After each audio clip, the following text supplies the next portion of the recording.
আসসালামু আলাইকুম রহমতুল্লাহ বরকাতুহু। তে বন্ধুগণ, আশা করি আল্লাহ পাকের রহমতে সকলেই সহি সালামত আছেন। তে কবি গাজী একটা সালে ইউটিউব চ্যানেল 017140885009 এর পক্ষ থেকে আপনাদের সকলের প্রতি রইল একান্ত আন্তরিক শুভেচ্ছা ও ভালোবাসা। তে বন্ধুগণ, এখন আপনাদের সামনে যে বয়ানটা রাখবার চেষ্টা করব, বয়ানটার নাম হলো হকের বয়ান।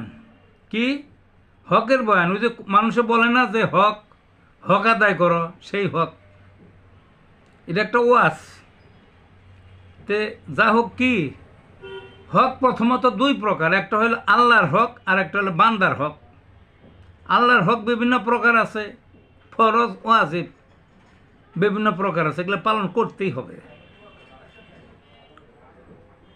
তবে এগুলো যদি পালন না করে মহাপাপ।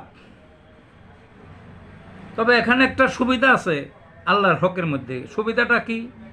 যে কিয়ামতের মাঠে শেষ বিচারের সময় ওই আল্লাহর হক যদি কেউ ঘাটতি পড়ে বা কম পূরণ করে বা আংশিক করছে পালন বা একেবারেই পালন করে নাই, আল্লাহ ইচ্ছা করলে মাফ করে দিবেন। তাইলে একটা আশাবাদী তো আছে, যারা হকটা আদায় না করে আল্লাহর হক, তাদের একটা আশা রয়ে গেল। আর কত কাছে বান্দার হক। বান্দার হক কি কি?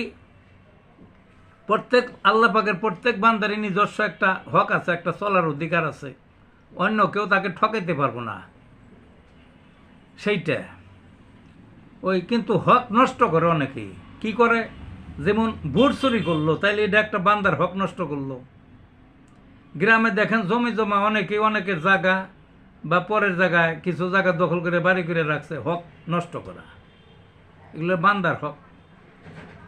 টাকা নিল, চাকরি দেব, এই করব ওই করব, ওই কিসের ব্যবসা না করে, ওই শেয়ারের ব্যবসা। শেয়ার মানে ওই যে যে করে আর কি, একত্রে যে ব্যবসা করে আর কি, পার্টনার ব্যবসা। টাকা নিয়ে আর দিল না। তারপরে ওই করে ঢাকায় দেখেন একটা উদাহরণ, ঢাকায় বহু দুষ্টদের শয়তানের গ্রুপ আছে। মানুষ শয়তান। কি?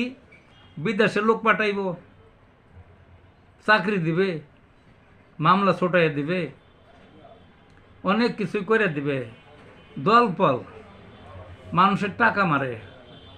মারার জন্য আসলে আর কোনো পেশা নেই, টাকা মারে, এটা পেশা। তারপর দেখেন মলম পার্টি আছে, বমি পার্টি আছে, অজ্ঞান পার্টি আছে, টাকা মেরে নিতেছে, চাঁদা জোর করে নিতেছে নানানভাবে। অর্থাৎ আল্লাহর এক বান্দা আরেক বান্দার যে ঠকায়, এটা হইল ওই বান্দার হক।